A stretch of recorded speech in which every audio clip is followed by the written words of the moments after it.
6 years ago, in 2009, just up the street in Dolores, I gave my first Pecos paper, which was really cool. That was a great year. I don't know if you guys remember it. Dave Bredernitz got up here and told everybody they'd better damn well not read their paper. And then he told an X-rated joke about his dog. And then Fred Childs admonished us all to speak openly and frankly and engage with the audience as passionate advocates of prehistory.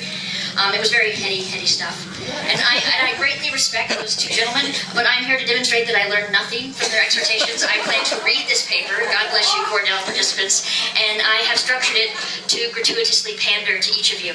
So this paper includes all the topics that you're not supposed to talk about in polite company, let alone at a professional conference. So I will include politics, religion, show tunes, poop, science, fiction, and sex.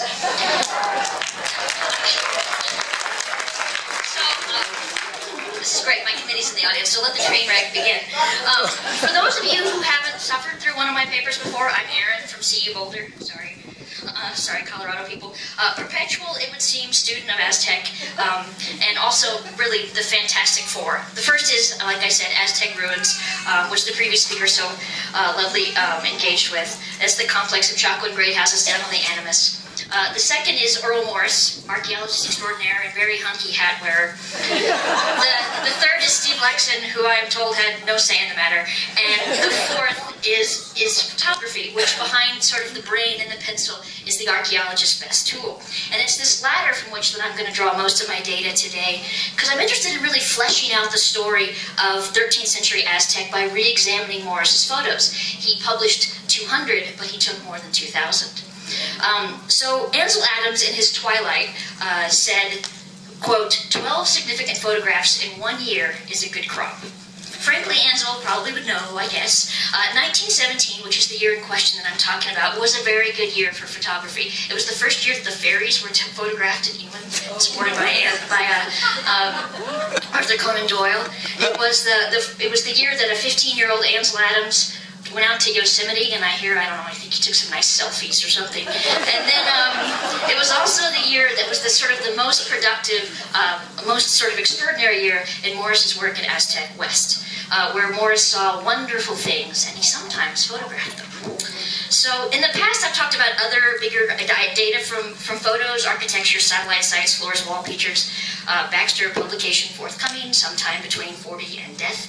But today, I would like to change the game. I want to throw a curveball at you. I'm going to tell you, sorry in advance, I'm going to tell you about one photograph. One lousy, stinking black and white photograph that was taken 98 years ago this month from room 139. Aztec West, for those of you who haven't visited, is a great big 4-story, 400-room, 22 Kiva great house. So let me help orient you. I'm from Austin, Texas. So everyone give me a Longhorn sign. Right-handed, with your right hand, sorry, right hand. You are not participating, this is an interactive story. Longhorn sign. Now pretend you're an Aggie and go down, all right? Not for long, don't be an Aggie, don't be an Aggie. So room 31 is on the inside surface of your right index finger, right here, all right? In the northwest quadrant of the site, one row away from the plaza. It was a big room, 9 feet tall, banded masonry, type 3 Chaco, and lovely little chinking stones, and plaster of white and red. There were 2 rectangular doors in the north and south, both sealed with dry-laid masonry, and when Morris broke through that north door, he had to skedaddle back because while the room was intact, the roof had collapsed, broken partially, and was falling in on itself. Now, before I go much further, I want to say that Morris wrote about this room. I am no stinking pioneer. I am the laziest archaeologist here, I promise you. He took 2 photographs, 2. I know, it was also an embarrassment of riches, and targeted one of the burials inside for a special in-depth write-up. Others, too, have done due diligence to room 39. Reading Webster assessed the perishables and the pottery. McKenna tabulated the skeletal data. Brown et al. Studied the masonry. Wines scored the tree rings. Martin looked at the burial, and Liz Morris re-examined the quiz. So room 39 is all good. It's all good. In the grand archaeological tradition, it has been dissected, parceled out, and thoroughly analyzed. So cool. But let's put Humpty back together again. All right? So what if we pull together those excellent reports, and seasoned them with letters and scribbles and unpublished field documents? And then we went back and re-examined those glorious It's just tantalizing, excellent photographs. Is there more to be learned about room 139? Or is it a sucked orange? So let's go back to the room. Morris stood in the... Sucked orange? Never heard it? No? Tough crowd. All right. So Morris stood in the south doorway and he set up his tripod with one of the legs atop a little infant in the corner. And up against the floor, against the east wall, was a young woman in her late teens and early 20s, and she looked like a relatively typical burial from Aztec. On her left side, right arm over abdomen, legs flexed, parallel to the wall, with some pottery vessels near her head. And if you looked closely, as Morris did, you see some unusual theme. Her left leg was in a strange angle, sort of avulsed outward. There were cracks in her sacrum, lumbar vertebra, and left ilium. The distal ends of her radius and ulna were broken completely through, and the hand was resected and shortened. And around her wrist were 6 wooden splints meant to stabilize her injury. But there's no evidence of healing, and Morris conjectured, as others have, that she likely died from a great fall. And they called her the splinted skeleton. And she was written about in Popular Science and other magazines in 1918. So cool story, right? Room 139. Are we done? No, we're not done. Look at the photographs again. Zoom in. There's more stories to tell here.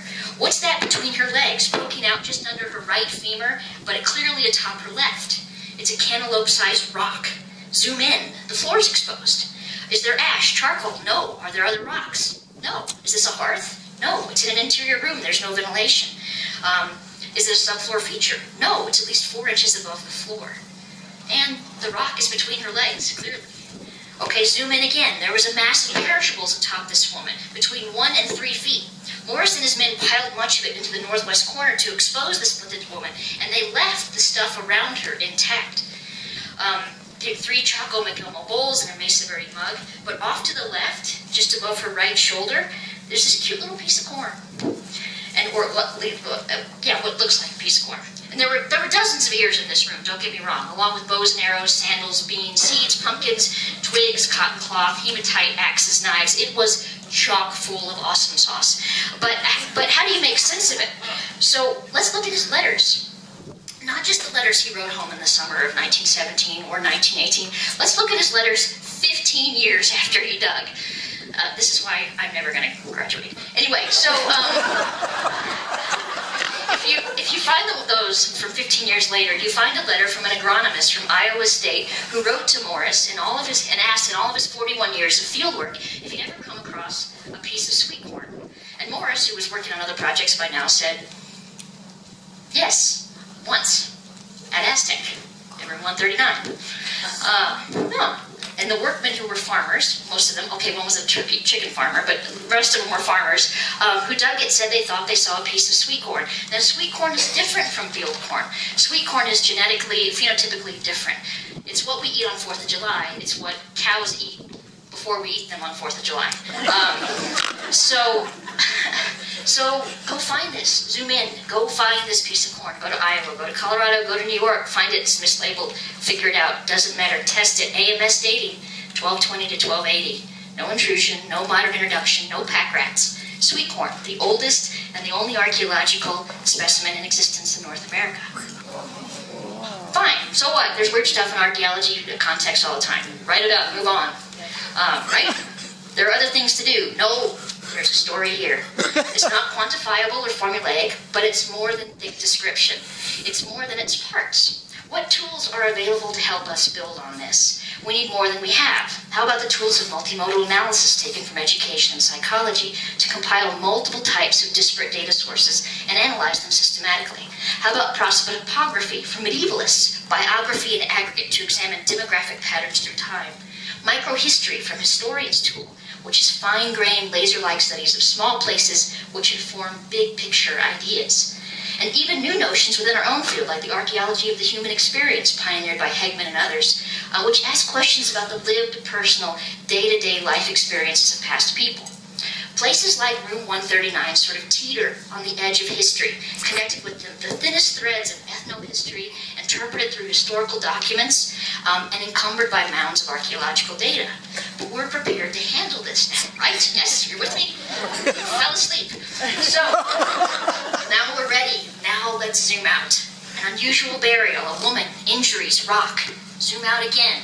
Intramural burials, sealed in. Were there others? Yes. 3 rooms over, the burial of the warrior. Huge man with a shield, weapons, numerous grave goods. Also, come to think of it, very similar to the burials in Benito in room 33, right?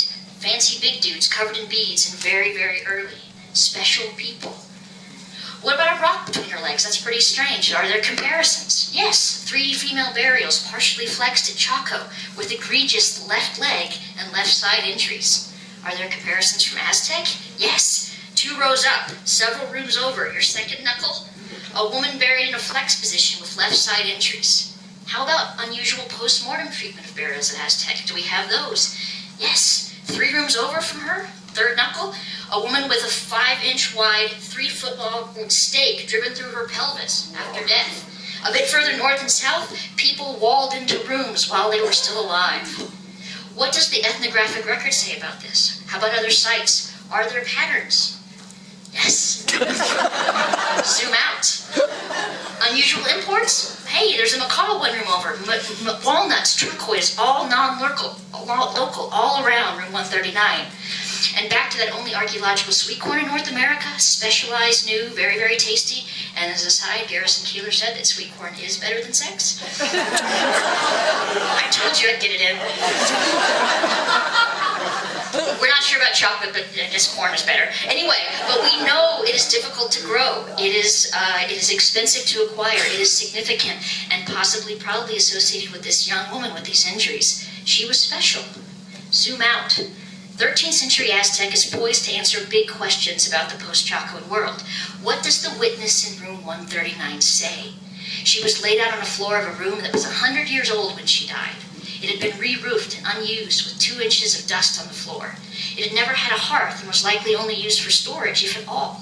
When her injury happened and she fell with the force of 9 G's on her left arm, it splinted inward. At the same time, her leg dislocated, her back cracked, her left hip caved inward, her intestines ruptured, and her bladder was punctured.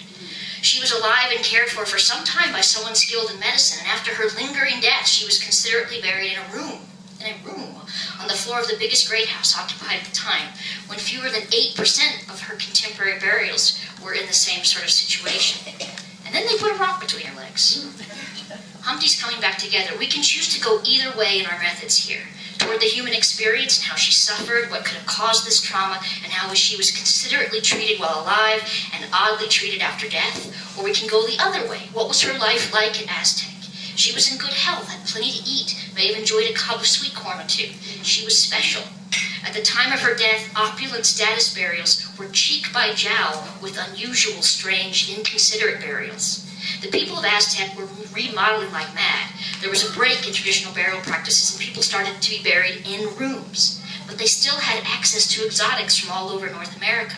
But coprolite data showed that everyone was in extremely poor health. That's poop. And that some were starving. But archaeological data shows that there were rooms full of corn. What is going on?